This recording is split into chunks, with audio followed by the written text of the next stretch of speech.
actually was Citizen Security Bank. Okay. And so that was the surviving charter.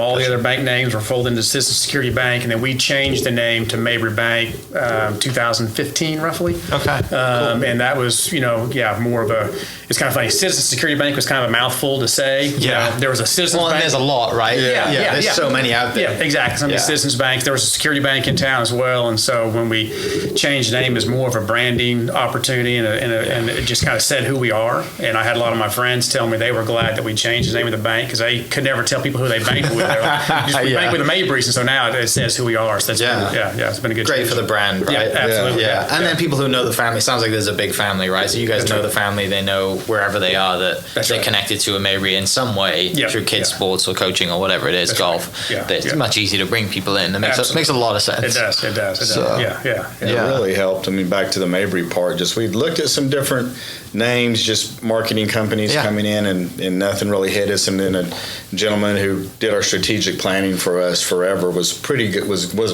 good on the marketing side, and said, hey, if there's not a compelling name reason, I wouldn't make the change. And as we've grown and bringing in John Pixley and Heather Van Hooser, a lot of bankers, and grown, and that was kind of, I think, the story they would tell a little bit too as well.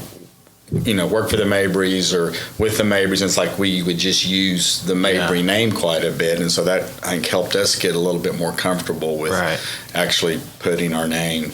Yeah, that's a huge decision too, right? Because it's depending on how whoever's in charge of the bank, and you think, hey, are we working towards an exit here? If we've got our name on it, how does this all work? But I think when you put your name on it, obviously you take a lot of ownership in that. And it's a huge decision. I'm sure it's not obviously one you didn't take lightly. It seems like it took a while.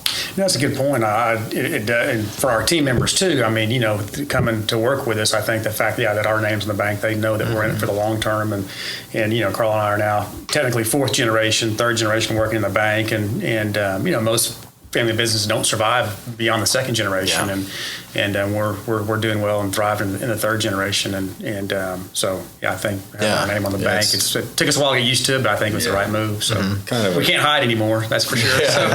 Right.